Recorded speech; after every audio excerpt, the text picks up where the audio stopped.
Hey there, friends. So, lately, quite recently actually, I had an interesting conversation with a friend about necessities in storytelling. And basically, one of the main goals one could arguably reason is either a story-related goal, a development, or character development. For most good storytelling, anyways, you want either or possibly both of those. The trouble is, if you really think about this, that while you consume a lot of those stories in your lifetime, be it movies, be it books, real life isn't like that at all. You tell yourself that there should be. You probably have been taught that there absolutely could be if you really try hard enough, but in the end, well, you find explanations why certain things didn't happen, or you didn't end up with your childhood crush, or why you didn't get that dream job of yours, why you didn't become a billionaire at 30, why you didn't become, well, popular, and all this stuff. That's probably bad luck, is it? Or maybe the economy. It's probably capitalism. Well, it probably is, but that's beside the point. My point is, there's a harsh contrast between what we consume in media, in literature, in movies, about storytelling, and how we develop, how we experience our own stories, the story of our lives, that is. And I won't blame you if you're quite frustrated by this, maybe even depressed at times. So, my idea for today was maybe try to unwind this a bit, roll back a bit and talk about this and see if there's anything to learn and maybe even some solutions to this conundrum, right? Okay, so once again, hypothesis number one is that we most of us anyway, have the feeling that we probably should achieve some goals in life. Maybe a daily goal to get up and do something to feel better in the evening. That's short-term goals. And then a bigger, all-encompassing goal that is like our life's goal. That can be like achieving one pertinent thing, one concrete achievement, or that can be an overall state of life. Maybe it's something as abstract as happiness. Maybe it's like a legacy that people will remember us long after we're gone. Maybe it's something more meaningful, like leave behind a world that's in a bit of a better shape as we found it, right?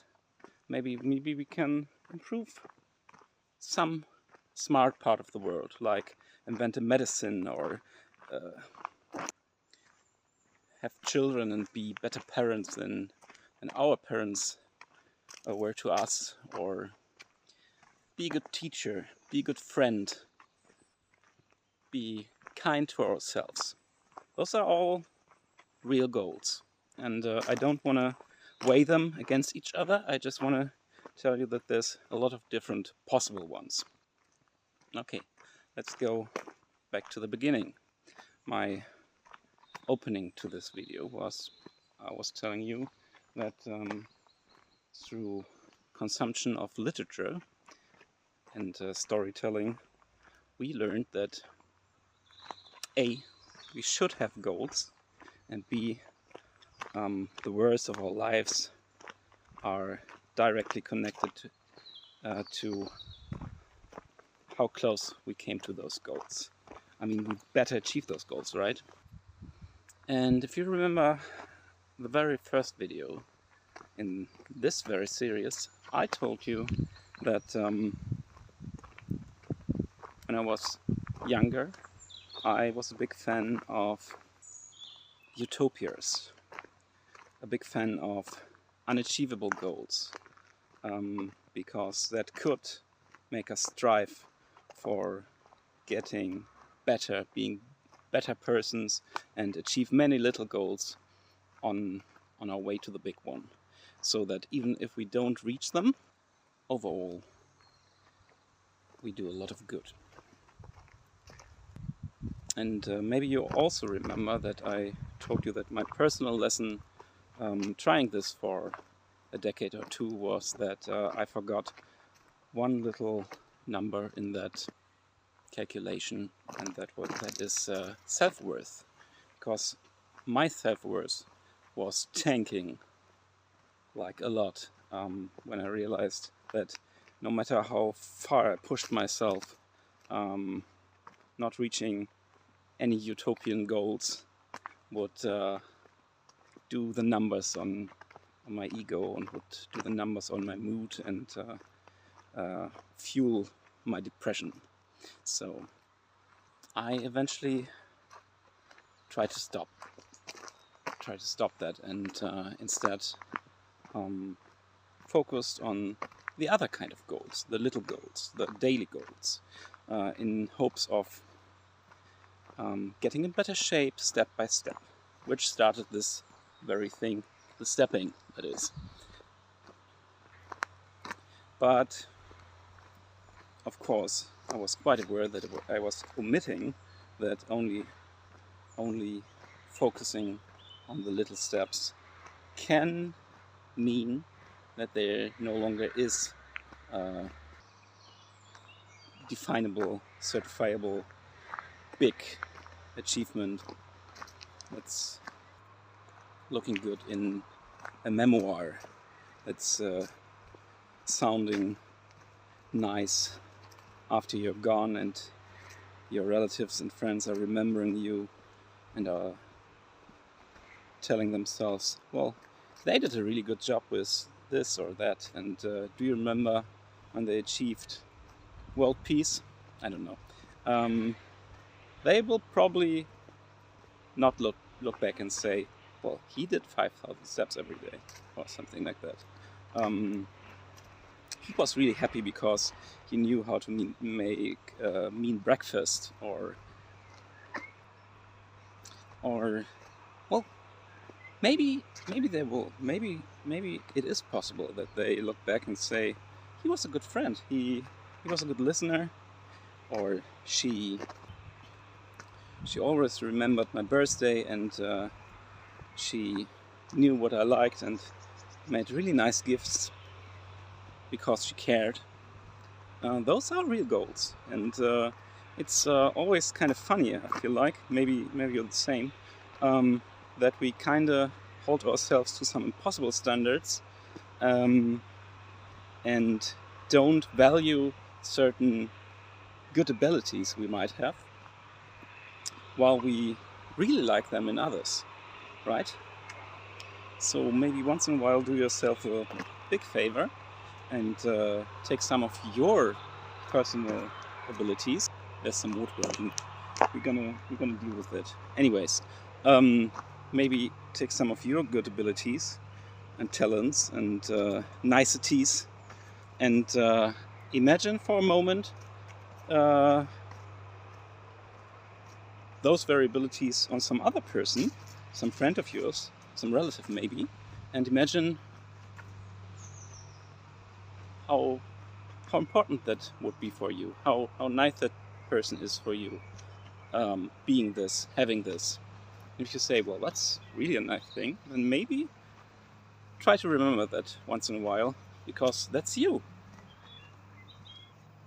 But now to my real point about this whole story, the difference between storytelling and real life. Because there's a reason why storytelling has some very defined very structured, very logical, and frankly often one-dimensional attributes to it, like one storyline with a character having a certain flaw and going through the hoops and eventually, after struggling a lot, learning and thus maybe achieving a goal, or maybe not. Maybe we're in a drama and maybe a tragedy and maybe the character is eventually failing. But we as readers, we as consumers of the story will learn something, and that's good and all. But real life is not like that. Real life is messy, real life is chaotic, and to be totally honest with you, most people probably have a lot of struggles in their life and a lot of possible character development, and most of this never happens. And we have a lot of goals, and most of those goals will never be reached, and we will die one day, and all those story strings will go to nowhere. And I'm not saying this to be nihilistic and say it's all shit, but I feel like it's important for you to know that's normal. That's not you. That's life, and that's not life being shit, but that's life being complicated and omni-structured, if you want. And maybe, probably, there even are some bigger goals, some bigger stories that aren't limited to you, but are about communities and cultures and eras, and you're a little part of it, and that's okay. And you don't have to understand it being real. What you maybe can do is learn some lessons while you're at it, while you're living your life, to cope with this impossible situation, and have a bit of a better life for you and for those who care about you, right? Because, and there's another harsh truth, if you're watching this video and you feel like, yeah, that's kind of me, I might not have severe depression, but I think about this stuff from time to time, and I sometimes struggle to find myself enjoying life, because why is it so hard for me? Why it feels like some people around me struggle far less than me, and I'm always overthinking stuff, and I'm so often feel like shit, and there should be one lesson, or maybe just one achievable goal, and when I really put my all into it and I achieve this thing, or I learn this lesson, or I go to therapy, then I'll be happy for the rest of my life, and I won't be struggling anymore. No, that's not going to happen. If you're like this, you will be like this for the rest of your life. That's not to say you will be depressed all your life. Life won't be difficult all the time, but you will be struggling from time to time, because life is hard and life is complicated, and life doesn't have storytelling, curated, easy goals. But that doesn't mean you have to give up. You can learn to roll with the punches. You can learn to accept that there's a lot of woodworking and the proverbial lawnmowers and metalworking apparently all over the place, and you can still be happy and have a good day in the sun, and do your little meaningless steps and enjoy life and try to be a better friend and a good son or a good daughter or whatever you want to be. You can do it.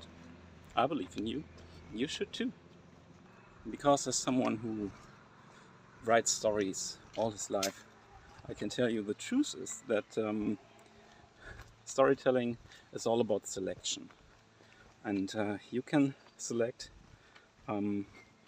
what stories in your life you want to underline and embolden and follow, and which ones you want to ignore and say, well, that was shit, let's try another way. And what I can't promise you is having an easy life, but I can promise you, if you try and try again, you can absolutely have an interesting and, for the most part, enjoyable one. See you soon.